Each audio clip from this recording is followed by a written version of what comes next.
This is Rating Descending, where we watch bonus episodes sometimes. I'm Michelle St. Clair. I'm Abigail Wood. And for this bonus episode, we watched Twilight Saga Eclipse. As a string of mysterious killings grips Seattle, Bella, whose high school graduation is fast approaching, is forced to choose between her love for vampire Edward and her friendship with werewolf Jacob. Let's watch.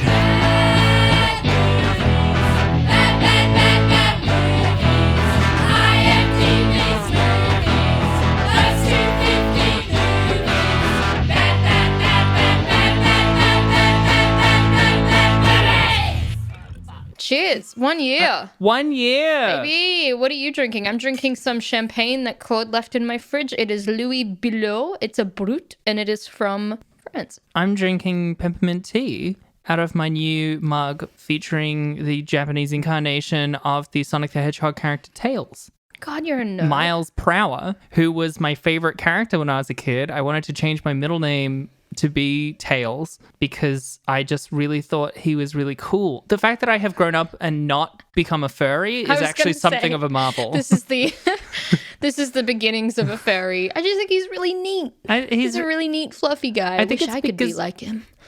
I wish I could be Tails. Well, I think it's... But in a very specific setting. I think it's because Sonic is like edgy and has a bit of a tude. I'm putting my foot down on that. But There's none of that. But then Tails was his dorky, socially anxious companion who I would argue trans icon. So you're the socially anxious companion and I'm the person with the tude? Is that what you're saying? The point You're I was saying making... I've got tude. That's what you've said. The point I was making is I don't think I'm alone as a trans woman in a particular love of Tails, but I also agree with your assessment that I'm Tails and you're Sonic. Nice. I don't play nerd shit, so I wouldn't know. Sorry, that's my tude showing. That's classic Sonic shit. Yeah, listen, our banter can be scattered and erratic, but our love of movies has definitely also been damaged. So there's that too. What we have learned over the year is that cinema is a farce and it's just a money-making vehicle. There's no art in the world anymore, and I want to not kill myself, but like I don't want to do this anymore, but I will. Wow. No, Wow. I want to do the podcast. I don't want to watch another fucking 200 films. Yeah, that are gonna be shocking. We expressed this on the 50th because there's something about being like, oh man, we're already a full year in and we have a fixed timeline of this podcast. That's crazy. Time's moving forward. And that's the complete inverse of, oh, there's 200 more. Yeah. It felt like a great achievement. And then I realized there is 200 films still looming ahead of us. Yeah. And I only have so much resilience so much champagne, but I have a lot of tude. What do you feel like you've learned? What does this podcast mean to you a year in versus when we started? Let's reflect. When we started, it was 2020, July. Fresh out of high school. Because I'm 19. Mm-hmm. And I never learned how to read. Fuck. Yeah, well, Vine humor is really just going to get washed away in a few years. No, it makes me sad. Already the Gen Z youths are already like, millennials are obsessed with Vine. I don't get it. And it can't just talk makes shit me feel about Gen Zers. So they might old. listen to our podcast sometime. But what we've learned over the year of podcasting, we started this in July 2020, a very different time. It was winter. We were in lockdown. Oh, wait, hang on. We're still in lockdown. Seasons change. I had a song in my head and I forgot it. Seasons grow. Time keeps moving forward. Listen, what I have learned. I mean, like, a lot of my life has changed when we started this. I was in the middle of my master's and I wanted to give it up because I felt like I wasn't getting the uni experience that I wanted. And I'm glad that I didn't because I never really would have, because we've gone in and out of so many lockdowns. I would have just deferred for no reason. I'd probably come back this year and still fight. I'm not going to uni. But I didn't defer, and I met the love of my life and I got engaged. I had a blissful summer and autumn. We are back in lockdown, but fingers crossed we'll be out of it soon. No. But what I've learned as a podcaster is how to belch on cue and really just save it all for the right moments. Oh my God. There's no better distillation. I had somewhat of a dark year, like many people during 2020 and 2021. You're not special, okay? I know. But I mean, I went from, I mean, we've somewhat talked about this before, but like the idea for this podcast didn't start mid last year lockdown. It started in like 2019.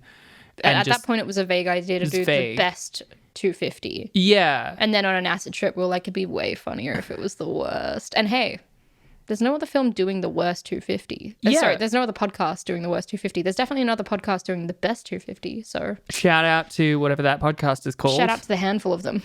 I did my research, and that's, I think, when I decided to change my mind. Again, my need is that I have to be special all the time. Well, Bad Movies isn't an original premise, but there is no other podcast I can think of that has such like a dedicated, specific quest-like structure. Exactly. We have a goal that we must complete, and we are contractually obliged to complete it over the next 4 years. What other podcast can definitively know when they will finish their podcast? Yeah, what other podcast has such ironclad contracts as ours? Exactly. You guys should read through these fuckers. Like, 40 the pages terms long. of our failure are steep.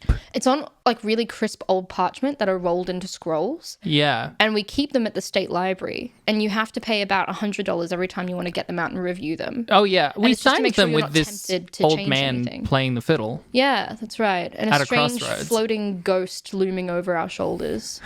The moon was full in the sky. Well, he was actually kind of nice. He was saying, "Don't sign this. Yeah, we're Don't like, shut up, old man. It's locked. It's 2020. We're never gonna die. 2020, brand new future in a brand new city. Time for the shiny new decade ahead."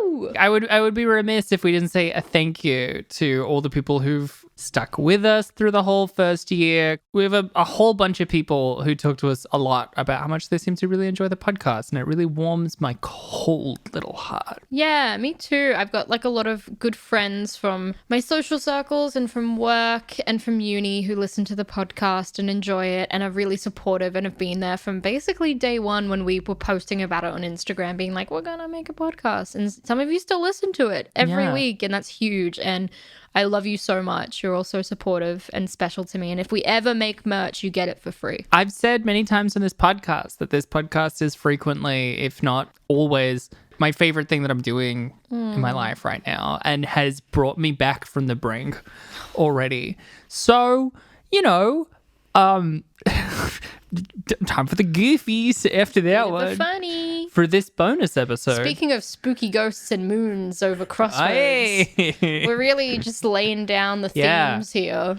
The vibe, the tone. We watched Twilight Eclipse for the specific reason. We should at least establish why. What's the story here, Michelle? Well, keen-eared listeners may remember back in Twilight New Moon, which was like our 4th or 5th episode or something, we said, we cover every Twilight movie. It's going to be crazy because we do all the Twilights and also all of the 50 Shades of Grey. And then I checked the list at some point between then and now, and New Moon is the only one on it. Yeah. We were totally wrong. Don't know where we pulled that out of our asses from. In fact, if not only do all the rest of them have higher ratings than New Moon, like all the rest of them have higher ratings than the original Twilight. Yeah. Like, I think that's probably solely down to the fact that in the original Twilight, there was that whole baseball scene that was really just a music video. Okay, but... And it was excellent. Prediction, that's going to be the best scene in any of the movies. Honestly, has aged like fine wine, that scene. But yeah, we made a promise to the listeners that we would cover the rest of those movies, and we don't cover them on the list. Yeah, so we figured, why not? Twilight was one of our first episodes. It was our 5th episode ever. Yeah. And we didn't have that many listeners at that time, but the people that did listen, that was a really popular episode because people love Twilight. And I actually got a couple of messages being like, I'm really excited for the later ones. Yeah. Like, let me know when they're coming. And then we devastatingly realized that we had lied and that they weren't on the list at all. So I'm glad we're doing this. This is for you. Shout out to the young millennial women, you know who you are, in my life that are really excited for this Twilight episode. And shout out to the people that I know who listen. Are you just talking about Tails again? I love that boy. Is it Tails? I love that boy. Oh, Michelle. Miles Prower. It's just getting sadder with each episode. Miles Prower. He has 2 tails that he rotates like a fan, and he uses it like a jet. Ah, boy. And he can fly. Take her away, boys. No! She's been here too long. I've been waiting for this day. And now, the solo podcast with Abigail Ward. Hi, guys. I don't really have a premise for this podcast. I thought I'd just chat to you guys about feelings and thoughts and ideas in my head, because I think that my brain is interesting enough to share with you guys for an hour long. Today I had a really kind of mundane day. I mean, I woke up pretty early to drive my partner home, and then I had some chores to attend to. It was just kind of boring, to be honest. I just actually didn't have I had to go to work, which is working from home is like a nightmare. Had a bit of lunch. Forgot to call my mom. Fuck. Actually, I'll call her after. Maybe I should call her now. Hang on. Hey, Mom. Yeah. No, sorry, I didn't call earlier. Yeah. Yeah, you did tell me. Yeah, that's really interesting that Dad did that. Yeah, no, I know. He's really selfish. No, I know. You've told me that. Mom, I'm not. Mom. She hung up on me again. Remix. I'm so fucking angry. My day's been shit. My mom hates me. And I've got chlamydia. This is like the switch in my podcast. Today's guest is Skrillex. Hi. Mr. Skrillex, did something happen to your voice? Yes. I swallowed a frog. And that was Skrillex. But yeah, Twilight was crazy. Twilight was nuts. Look, okay, straight off the bat though, I knew this going in. I knew this would be the case. Better than New Moon. Oh yeah, it's the best of the three that we've seen so far. Absolutely. And it actually felt like a movie. Knowing some of the stuff about Breaking Dawn Part 1 and 2, this is easily, I see why people call it the high point. Listen, this is what I know about Breaking Dawn Part 1 and 2. Bella and Edward have a baby, and also Jacob wants to fuck it. That's the vague thing that I know that people joke about online. That's it. That's all I know. Yeah. And I think she has a really painful labor, she almost dies or something. I know more of the context of what you're describing, but I'm really excited for you to just experience it organically. I just remember my disappointment that roughly about 11 months ago, we had to watch Twilight New Moon. And to do that, we prepared by watching the first one. And I was really astounded by the fact that I'd managed to avoid Twilight my entire life, and I was really proud of it. And then as soon as I started watching the films, I was not very proud of myself at all. And revisiting it with Eclipse, I was like, fuck, I'm here again. I'm glad I missed out on it in my child. I honestly think I'm a stronger person for it. Yeah. Not having Twilight in my life. Look, I often feel a lot of shame around... No, full stop. That's it. That's true. We know. I feel unreasonable levels of shame around who I was as a child and a teenager, and most of that is just from external influences harming the mind of a young child. And so it's just trauma I need to get over. And then part of that is just knowing that I did things wrong, which every teenager does, but then holding myself to an unreasonable standard and expecting it that I never should have ever made any mistakes. Okay. But sometimes I really am just very thankful that I didn't go around intentionally making fun of people for being into Twilight and thinking that was an acceptable form of humor. Listen, I'll own up to it. In high school, I thought I was too good for anyone involved in Twilight, and that was often my thing with a lot of media at the time, is that I thought I was too good for it and too cool for it. So I definitely was one of those kids that judged other kids for liking Twilight. It's good, harmless fun. I saw a TikTok the other day. This is my points of reference now in culture, is Charles Dickens and TikTok. You can tell that we aren't teenagers because of how specifically you were I watched a TikTok. I've watched many TikToks. This one particular one was a woman being she was people ask me why I like Twilight. Do I think Twilight are good? The Twilight films are good. Of course they're not. But why do I watch Twilight? Because they're good films. And that's all I'll say about it. And I was like, I kind of get it. I know what she means. She knows that they're shit, but she loves them anyway. Yeah. I mean, the words in that sentence are fundamentally incorrect, but I understand the vibe. And it, like, I get it. When I'm watching it now as a fucking fully grown adult, and by the way, being 26, I was walking down, I was at Aldi and I bought some ingredients to go home and cook. We're in a lockdown. I don't have much else to look forward to. I had them all in my hands, and I saw a gaggle of young women walking towards me, and I felt intimidated. And I felt threatened, and I realized for the first time that I truly am getting older, and that I really am just like women that are 10 years younger than me, a decade younger than me, are 16 and basically almost full humans in the world. That fucks me up. Don't say that they were 10 years younger and 16. That's so hurtful of you to say. They scared me. They all had like faded denim jeans with like rips in them, and they all had the same shirt somehow. But yeah, like, look, when it comes to discussing this movie, before I get into the overview, like, it is the best of the Twilight. It is. And there's parts of it where I'm like, I get it. I do get it. But, like, I can't not go, this is bad. Like, it's still overblown. It's still bad dialogue. It's still poorly structured. I hate so many elements of it. But it doesn't make me, like, angry in the same way that some of the movies on this list have. Yeah, exactly. I think the weird thing is that some parts of it almost felt like a really normal, average, good film. Especially the first half. Good. Yeah. I was like, I'm kind of into this. But then you remember that the premise of it is really just about Bella being wanted by a werewolf and a vampire, and you really just can't get around how stupid that premise is. Yeah. You can't work magic with a stupid premise like Twilight. I want to come back to that, but I both respect that they were like, oh, it's fun, even though there's this vampiric conflict, it's fundamentally about this love triangle, but I also hate all of the circumstances around the love triangle. Yeah, the pattern with Twilight is that it is obviously a melodrama about a young teenage girl who is wanted by two guys, by a vampire and a werewolf, but she's split between three worlds, the werewolf world and the vampire world and her own world as a normal teenager. I'm doing the overview? But then at the end of the film, there's also some like big physical thing they have to overcome, like a group of bad vampires are after the Cullens, and they have to fight them off. So it's like literally just like teenage melodrama for like an hour and a half. And then the last half hour is them fighting people, and then it's over. Yeah. It's bizarre.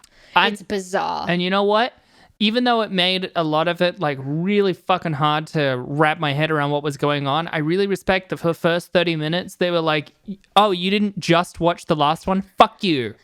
Get up to speed. Get with it. I'm not explaining myself to you. Fuck you. I had to check what happened at the end of New Moon again because I was really just... It's been a year. It's been a year. But the director of this, David Slade, was like... Go watch New Moon. Takes you by the throat and spits in your mouth. Yeah, Melissa Rosenberg, who wrote this one again. Yeah, we love her. She writes all of them. I just want to clarify before you give us the overview. Sure. I don't want to be one of those people that makes fun of things that young women like. Yeah. And I want to atone for the fact that, I mean, I was a young girl as well, so I give myself a free pass because I was a young teenager thinking I was too good for young teenage girl shit. And that's just part of the territory. You become a pick-me girl. Yeah, I don't want this to turn into us just criticizing it because young women enjoy it. And there's a lot of stuff to be enjoyed in this film. Yeah. But it's a stupid film. It's stupid. Yeah. It's dumb. That's what I mean. Like, there's a reason that one of them was on this list. If I watch it as a movie, I'm like, this isn't very good. If I watch it as a thing that like a 14-year-old girl would like, knowing all of the things that I watched when I was a teenager, I'm like, yeah, it's fine. It makes so much sense. It's like LOL. Like when we watched LOL with Miley Cyrus, we're both kind of like, yeah, it was shit, but also like, I kind of get why young women would love LOL this. was fucking gibberish. I complete nonsense. Loved it because I could see why young women really got around it. But I guess what I mean is that like, I knew so many teenage boys who would disrespect the women around them for liking Twilight, and who would go on to the Fast and the Furious and like Death Race and the most absolute dog shit. Worse than this. I'm gonna go watch Rocky 4, idiot bitches. Women are stupid. I'm gonna go watch Gamer with Gerard Butler. We're all dumb. Teenagers have bad taste. Yeah. Hey, listeners, if any of you are 14, you have bad taste. That's not a critique.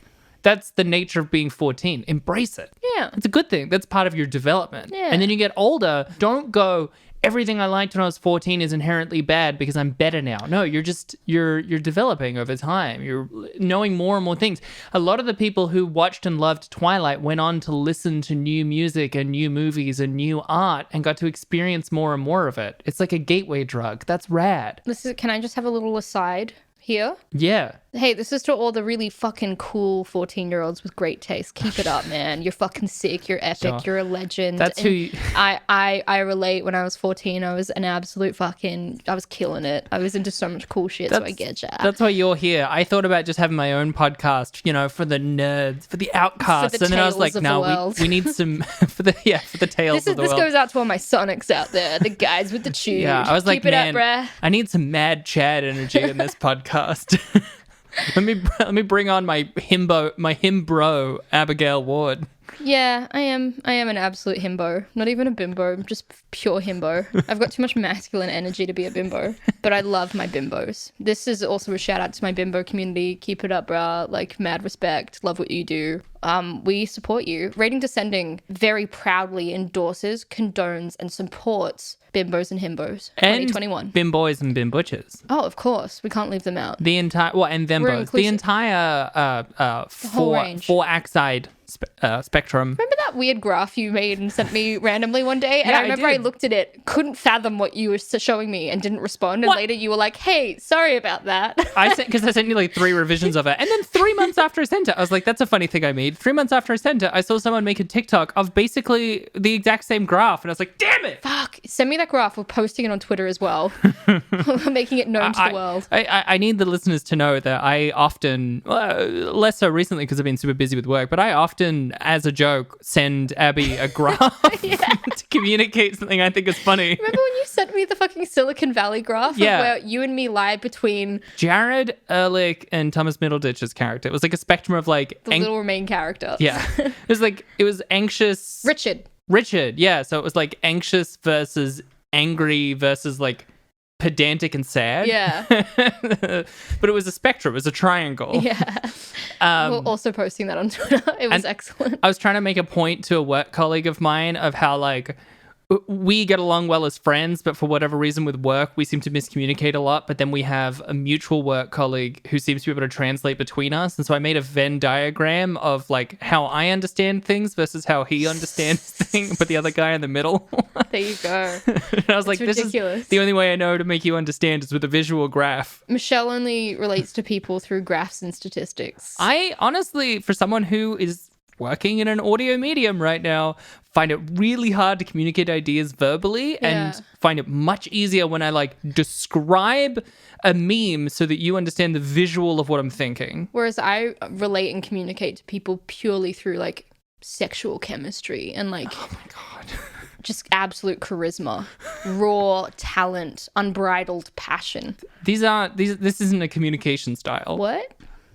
Here's the overview. Yeah. Just some quick things. It's directed by David Slade, who notably directed Hard Candy with Elliot Page, as well as Black Mirror Bandersnatch and a lot of the first season of Hannibal, and what I thought was interesting, all the music videos for Origin of Symmetry by Muse. Oh. Pretty decent director. Okay. Decent enough. And, written once again by Melissa Rosenberg of Jessica Jones and Dexter. New additions to the cast were Xavier Samuel, who's Australian, and Bryce Dallas Howard, replacing Rachel Rochelle Lefevre. I don't know how to say her name. It's a different Victoria. Yeah. Oh my God, I thought it was. She just looked different, and I couldn't put my finger on it. She didn't even look like Bryce Dallas Howard, though. I have a piece of trivia about it, but I will say right now, I think her performance was worse. I don't know. I can't compare at this point. That's true. They were similarly as indistinct as each other. I think they were similarly bad. Yeah.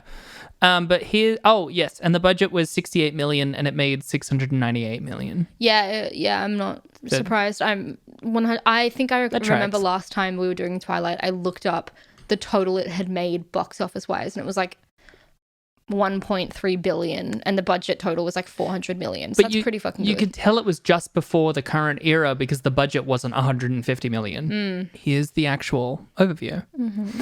After the events of New Moon, Bella and Edward discuss the complications of both getting married young and Bella turning into a vampire young, with Edward insisting that he not turn her until she is ready.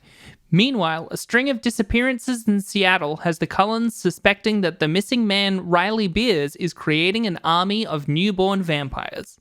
For her safety, Bella visits Jacob and the werewolves, but the visit is complicated by Jacob's declarations of love for her and disapproval of both vampires and Edward in particular. Can I just say his showering of love towards Bella is just her being like, I don't love you, and him being like, you're wrong, I know you love me, and it's so weird. Yeah. It's so creepy. We'll dive more into it, but it's fucking weird. Eventually, Alice has a vision that confirms Riley and the newborns are going to attack Forks, with Victoria suspected to be behind the attack. Riley and the Newborns is my new indie band, launching this summer. Also, you know Victoria, the woman who literally swore revenge against Edward and Bella and they saw at the beginning of the movie?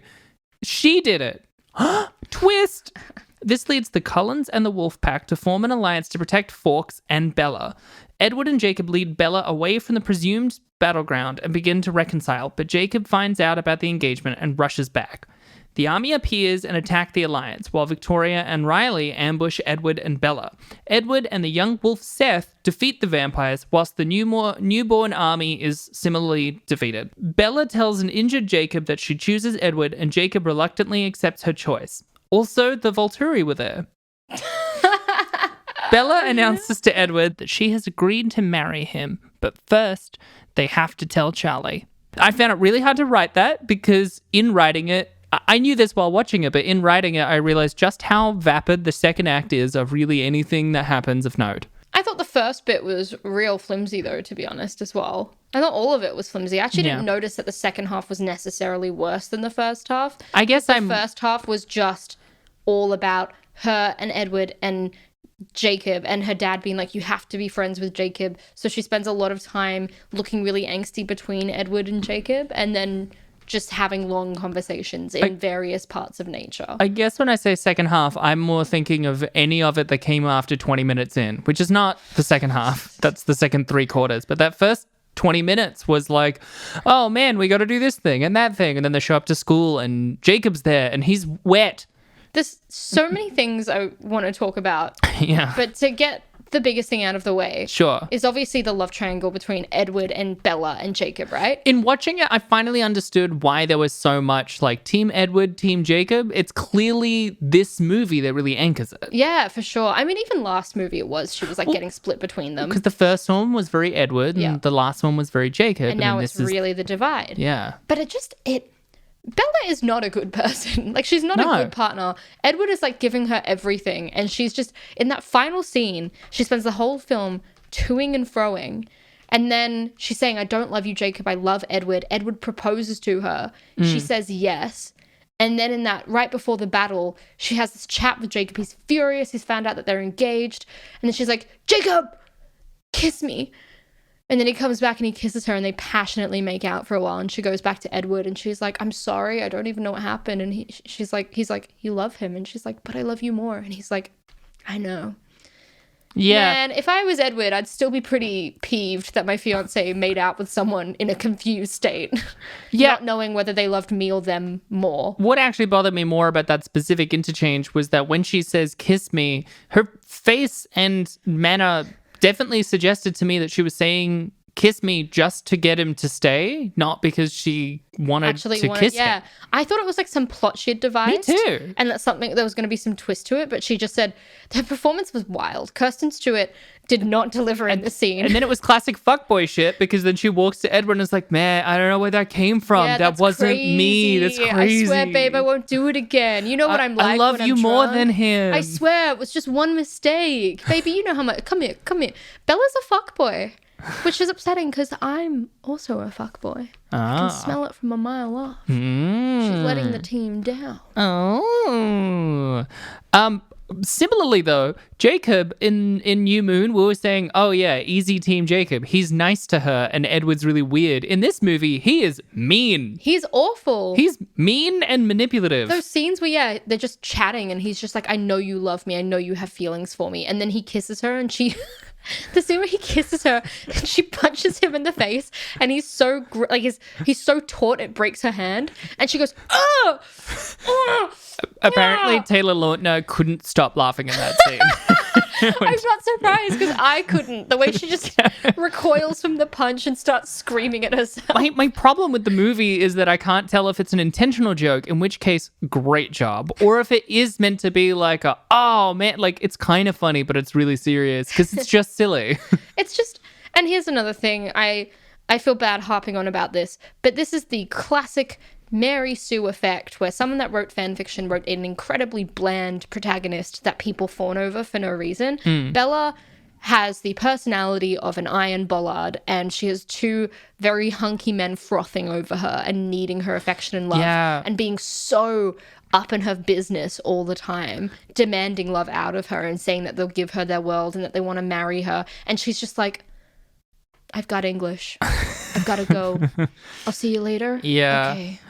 Okay. Yeah. It's similarly, I kept trying to like unpack what exactly my problem was with the conflict. I was thinking like, I don't fundamentally think the premise is bad in the sense that, oh, these traditional enemies are allying together to stop an external threat. And in particular, it's around protecting this one person who has ties to both groups. That's not a bad story thing. It's just it's Bella. Well, but yeah, traditionally in fantasy, it's like a chosen one. They Someone have that can provide magic. something. They're the lost princess of this thing. We need them to defeat the overarching enemy. In this, it's just some girl, some mousy brunette that these two guys like, and I don't know why the rest of them listen to those two guys. I'm sitting there watching the movie being like, Bella, where's your personality, Loca? Thanks so much. Also, just out of all the things I had written down, this is the one I'm most desperate to bring up. Jasper's a fucking Confederate. Yeah. Okay, I actually like... Okay, I did get... No, hang on. No. I'm not saying I liked that he was a Confederate. I liked that this movie... And actually, also, I don't really care because I find that quite interesting. But I liked that in this film, they were giving us more backstory about the people. Like, what's her name? Rosalind? Rosaline? Something like Rosalind. Blonde one, yeah. Starts with Rose. It has an L. Yeah, she we see her backstory and where she comes from, and she gets like basically gang raped. That was neat. I was actually watching it being like, oh, this is really upsetting. Like, I don't want to watch this. But like, it was cool to see that backstory. And then also Jasper's backstory of being a Confederate. I was like, when he was like riding that horse and like you could see what his life was like before he was a vampire, I was kind of like, fuck, I'm kind of getting into this. Like, I like that I'm seeing these backstories come together and I'm understanding these characters more. And I was like, no, because this is the best of the five. I feel like I'm getting pulled into this franchise against will. But I'm just saying, why not make him a Union officer? Because he wasn't, not only was he not just like some shit kicker private who was still fighting to uphold slavery in a non-draft war, but he was also a major, which means he's an officer. He might have actually owned slaves. He might have. Yeah. For sure. Fully not on his side. I'm not saying I'm on his side. I kind of don't care about the fate of Mr. Confederate Major. I will say. I'm saying, make him a Union officer, and I'm like, man, this is interesting. But I really don't care about how sad the full Confederate Major feels. It's like how we watched Jonah Hex and we were like, why is he a Confederate? Yeah. Why? We watch Jasper at one point kill a childlike vampire, and I go, he feels so sad about this, and dude probably owned slaves. Yeah. I wish I saw him at least feel sad about that. I enjoyed that they made that daring call to bring in a subtle hint of racism into Twilight. I enjoyed it thoroughly. It just didn't need to be there at all. I'm glad that someone is standing up for my Confederate values. Gone with the wind, baby. Gone with the wind. Rating descending. Promising Young podcast ended after 1 year. When Abigail Ward came out as fully fledged bad chewed Confederate. Hey, Sonic is not a Confederate, okay? I stand for all the Sonics here and the Confederates equally.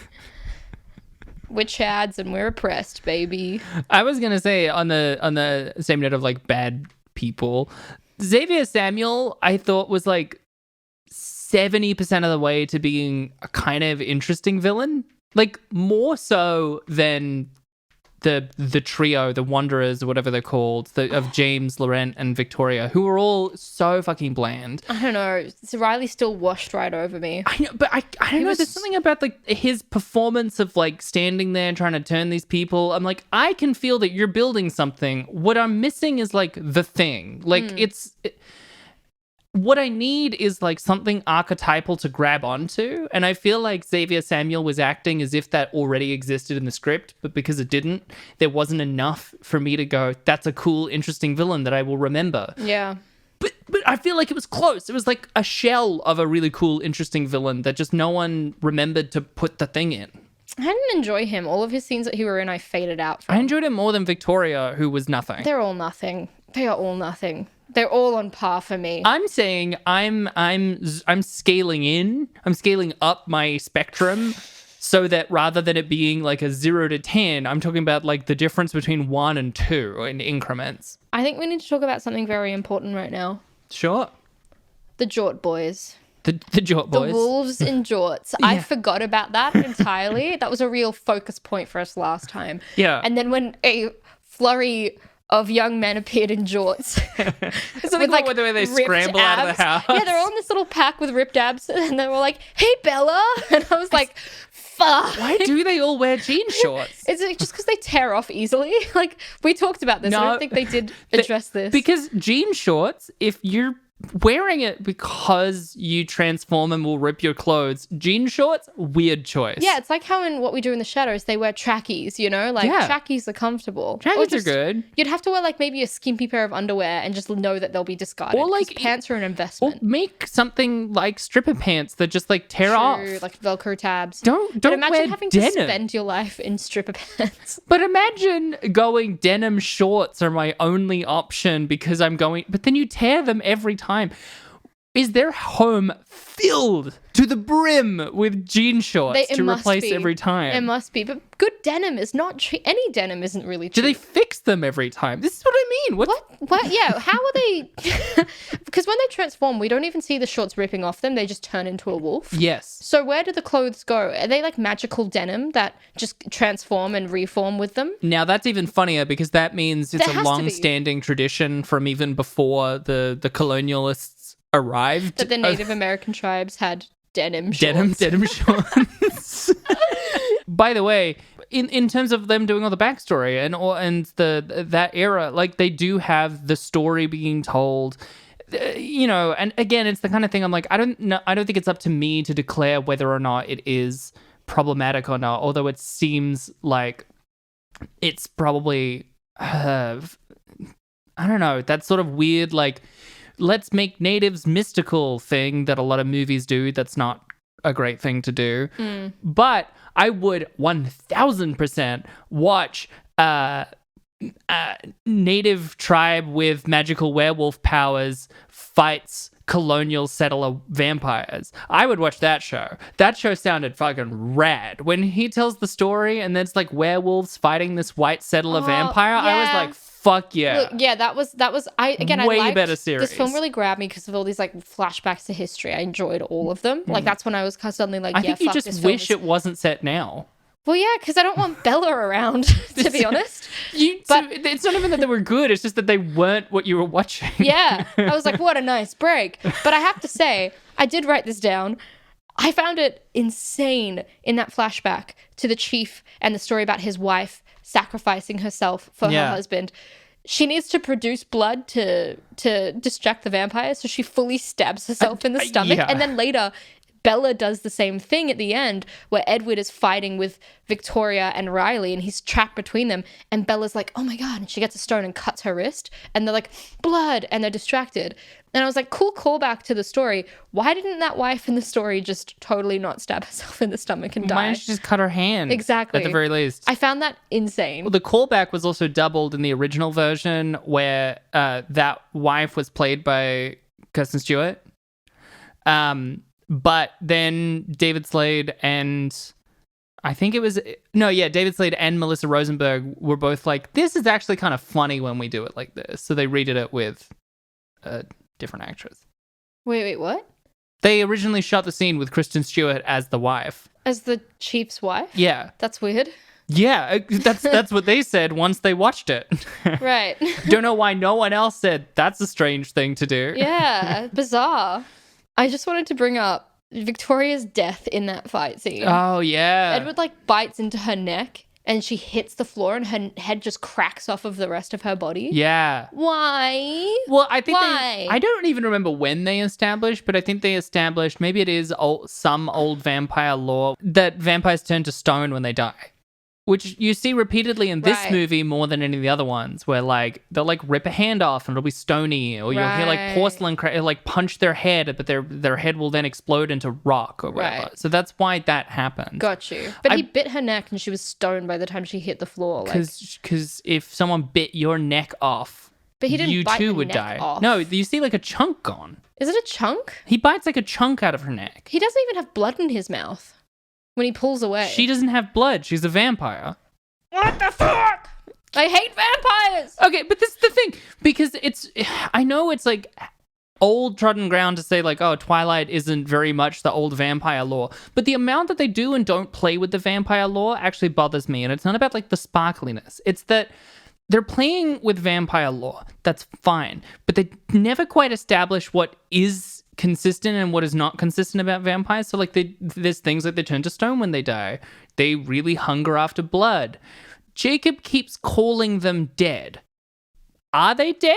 Because I feel an OG thing that I don't know if Dracula is even a dead person. I think it's just that he's a creature, and his thralls are people who he's killed and brought back as a monstrous creature. Buffy does it best, where when they get turned into a vampire, it's technically actually a demon that's possessing them. Yeah. Because then they are dead, but they're also a malignant separate creature. Yeah. This seems to want to be both, because Jacob keeps going, they're dead, and he's going to make you dead. And it's it seems like they're just a different species. Yeah, exactly. Are they humans who are dead? Of Edward is not alive. Yeah. That's never been mentioned before either. Yeah. They're not really undead vampires. Is he just prejudice, or are they not establishing the rules? Yeah. But yeah, she doesn't have blood. She's a vampire. Yeah. Do you want to hear some trivia? Yes. IMDb trivia. Summer Entertainment revealed that they would replace Rochelle Lefevre, who played Victoria, with Bryce Dallas Howard in 2009. They attributed the change to scheduling conflicts, and Lefevre responded by saying she was stunned and greatly saddened by the decision. Oh. Howard had previously rejected the role of Victoria as too small of a part when she was approached to play her in Twilight. Oh. Those are two separate pieces of trivia that I found. So did Bryce Dallas Howard just be well, shit, everyone's loving these films. I guess I'll take it up. It makes me desperately like Bryce Dallas Howard less. Yeah. Who I put in the middle of a spectrum that goes Jessica Chastain on one side and Isla Fisher on the other. What's the spectrum? Where are they placed? I just told you the spectrum. Yeah, but what do you mean by that? What's good and what's bad? Neither's good or bad. One is Jessica Chastain. The other is Isla Fisher. I thought you Bryce were Dallas saying Howard that, is in the middle. But if you're saying that you don't like Bryce Dallas Howard, it made it sound as if your spectrum was how much you liked them, and that Isla was on one end and that Jessica was on the other, and that freaked me out because I like both of them very much. No, I was saying this is a one-axis spectrum. Okay. Jessica Chastain's on one side, Isla Fisher's on the other, Bryce Dallas Howard's in the middle. You scared me. And I feel like the implications of how that works are implicit in those values. Okay. Although, Brooke did add on that the actual extended one would be Christina Hendricks, Jessica Chastain, Bryce Dallas Howard, Isla Fisher, Amy Adams. Oh, Isla Fisher and Amy Adams, I think, could have their own little thing going on, because I actually don't think of Isla Fisher being completely visually similar to Jessica Chastain and Bryce Dallas Howard and Christina Hendricks. Slightly different. I guess, every time I see Bryce Dallas Howard, I think it's Jessica Chastain, and then I see her closer, and then I'm but she has the rounded features of Isla Fisher. I think Isla Fisher and Amy Adams, 100%. 100%. I feel like they're in their own little bubble together. No, I think they're just the far side of this spectrum. They're a little I feel like they're an adjoining bubble, but I think they're completely in the same spectrum. They're the far side of this spectrum. Well, why don't you mock up a fucking diagram? Guys, I'll make a graph. Hell yeah. Because you love it. I make all my graphs in Photoshop, which is probably not the right way to make a graph. Actors who auditioned for the various roles were not given a script to work from. Instead, Instead, the actress Kirsten Prout mentioned they made the scenes exact transcripts from the book. They didn't give the screenplay out, so the audition side was just reading a page of Twilight and reading the lines that were interspersed between the descriptions. That's awful. That's mean. That's awful. That's cruel hard. thing to do. To add on to what we were talking about before, it is revealed in this film that Jasper's originally from Texas. Actor Jackson Rathbone is also a native Texan and subsequently fought for Jasper to wear cowboy boots in the films. I'm glad he had a noble cause. He also is distantly related to Stonewall Jackson, a Confederate general fighting for the Confederacy in the Civil War. So similar to how I hard turned against Jasper in this one, I'm going to hard turn against Jackson Rathbone, who I think... Jackson Rathbone. Of course his ancestor was a Confederate. Look at his name. Jackson Rathbone.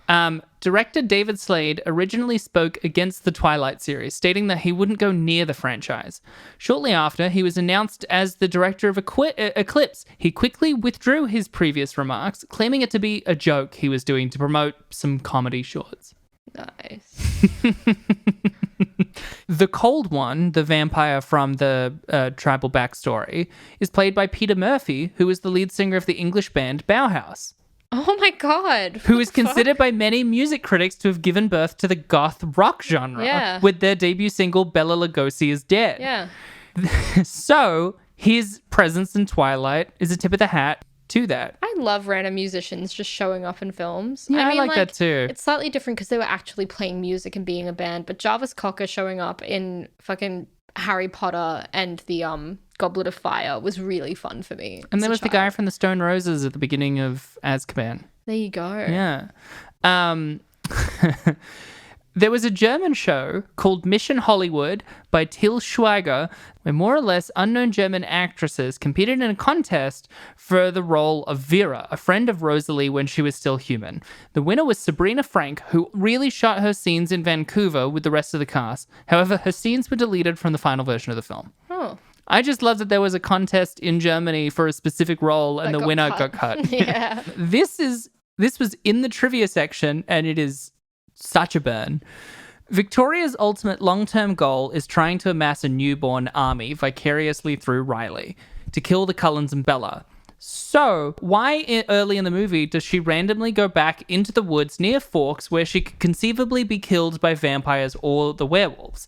This is never explained at any point, it serves no purpose, and she could have been killed by either group long before her plan was enacted. It's so bizarre. I mean, if you're going to poke fucking plot holes into this movie, you can take all day to do it. But I do think that is one of the more prominent ones where she wants to remain hidden and out of sight, and literally the movie opens with her attacking them for no reason. Yeah. Most of the film is such nonsense. All of the plot holes can, like, you know when you're watching a really good movie and one plot hole jumps out at you because it's the only thing you can find as a flaw? Yeah.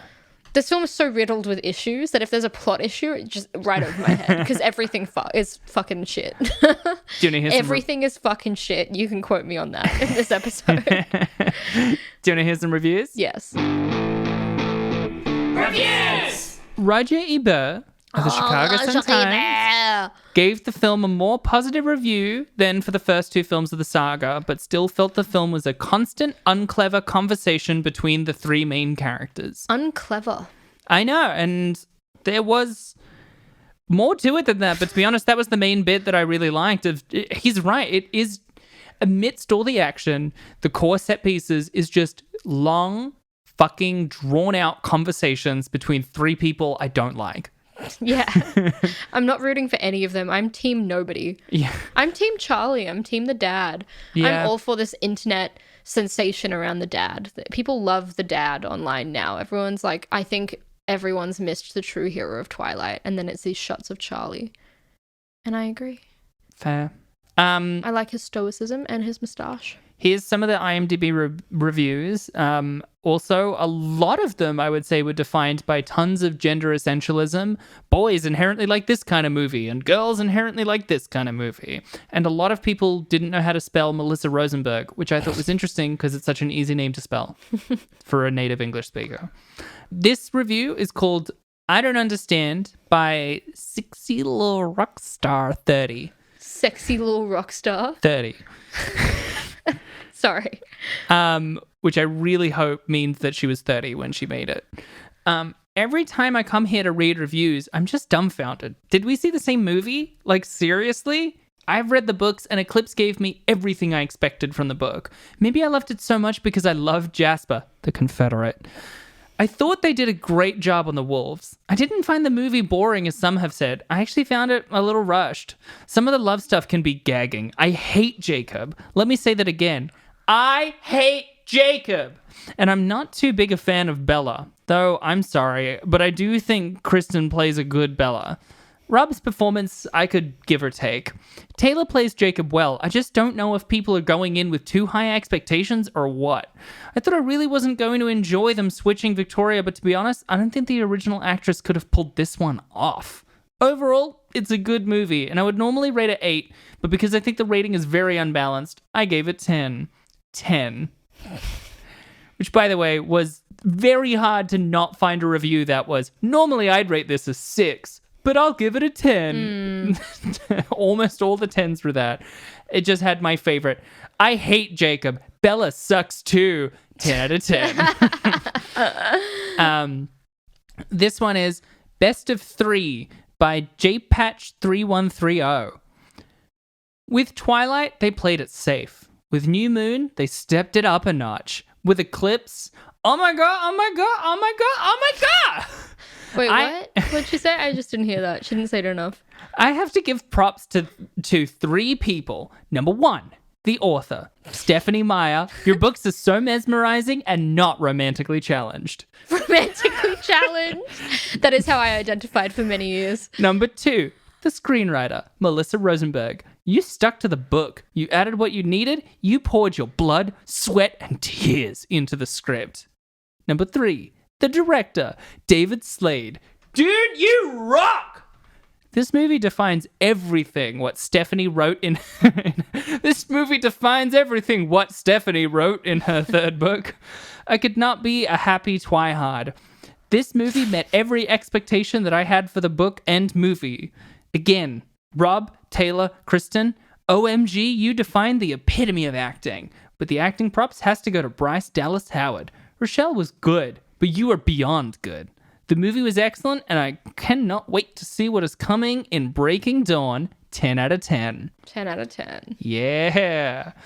If anything, I kind of love how genuine that review is. Yeah. This might be certainly my favorite titled review we've ever done. So this is a review called Dad's Great, Blonde Doctor Dude is Great, Future Gal is Great, and the movie is great for a non-alcoholic drinking game. Blonde Doctor Dude. By Mark SNP 30. I wonder if he is a member of the Scottish National Party. Love this guy's style. I wasn't really there the entire time. So I'm not sure if it's good. But every time the dad guy popped up, me and my friend had a drink. Because he is treated horribly by everybody else, and he is an absolute Chad. Charlie? Yeah. Big Mo? We also enjoyed the presence of the Dr. Dad dude as well, God. Since he just seems to be a good fella. Plus, the future girl seems interesting because of the future thing, you know? Future girl? Alice. I rate this 10 out of 10 only for them, since they are great. When they weren't on screen, we would have to click pause every now and then to take mental breaks, but when they were, oh man, it was great. 10 out of 10. Mental breaks. I feel like this person was on an edible while they watched it and was still on an edible while they wrote that. Yeah, absolutely. I love it. What was your review? God, I always have to edit out such pure silence as you decide to think exclusively inside of your head when I ask you what your review is. 3.8 out of 10. That was very precise, and I wish the audience was included in that thought process. It wasn't even like a coherent strand of thoughts. I really just looked at the scale, thought about the film as a whole, and really just placed it exactly where I thought it should go. This is how I do it now. It's not about what I could live through, what I thought was a good movie, what I enjoyed. It's about a literal visual image in my head that I slot the film into. 3.8 out of 10. Nice. I think this was, again, I really don't want to punish what young girls like and overly criticize Because we do that. We like decide that those things are bad. And when we culturally decide something is bad, we like convince ourselves that it is objectively bad, which I hate because sometimes I worry. I'm like, well, I really like this thing. Are we one day going to say that it's lame and then I'm not supposed to like it? That's really stupid because I think it's cool. We're just allowed to like our own things. Yeah. This, however, was actually bad. It's just objectively bad. It just isn't very well made, is the thing. I think, in particular, the fight scenes, I think, were really distracting and boring. They did that thing I fucking hate, where in the fight scenes, a lot of the shots were just these, like, close-ups that were very shaky, or mid-shots that were very shaky, so they felt very disconnected from each other, which is done so that they can do choreography easily, but just means that all of the stunt work looks like it doesn't have any impact. It doesn't feel like people are fighting, and it doesn't feel like things are happening on screen that I can keep track of. That's why it doesn't feel like a comprehensive action sequence. I don't think this movie's very good, but I think it's better than New Moon. So whatever I gave New Moon, this is 0.2 more than that. So that was our first bonus episode. We'll definitely do one for the 2nd year anniversary, and who knows, maybe we'll put out some more between now and then. Yeah, you tell us if you enjoyed this one, guys. Yeah. Because Breaking Dawn is also not on the list, so obviously we need to complete this saga. We're solid right up for until the 4th year anniversary with these. Yeah, but I'd like to do other things as well. No. Yes. No. Yes. This is it. Hey, who's Sonic? Hey. Oh, damn it. Yeah. Yeah. Hey. Aww. That's right. I've never played Sonic. That's right. It's me, Sonic. What the Who's fuck? the boss, huh? Oh my god, it's Come the here. worst canon of Sonic I've ever heard. You want to get slapped by Sonic the Hedgehog? Oi! It's me, Eggman, come to get you. I think, guys, this was our first bonus episode. If you have specific films that you thought were an absolute nightmare to watch and you want us to watch them, email us at ratingdescending@gmail.com. We would love to hear it. We have the time now that we have launched into our 5th lockdown. You have the time. I am working all the time. I've got the time. Hit me up. But Email me at ratingdescending@gmail.com. Let's just have a chat. Let's hang out. Or alternatively, you can also please follow us on Twitter at RateDescendPod or TikTok at RatingDescending or our own social media. I'm on Twitter and Instagram as Michelle.St. And I'm on Insta as Abigail J. Ward. Or please leave us a review on Apple Podcasts that says, hey, this is really rad. What a We fun... loved this. Oh my This is God. the best. How are 2 hosts so audibly sexy? The only thing that could improve this is if I gave them more money. Yeah, if I funded them entirely with my own money. I, Jackson P. Billionaire. Rathbone, sorry. No, Rathbone. I'm not accepting of Confederate You don't want that money. Confederate gold? I'll take Confederate gold if you give it to our podcast. I'll take it. I'll take money. Oh my Give God. me your Confederate gold. We need it. That was Twilight Eclipse. See you next bonus episode. Boing.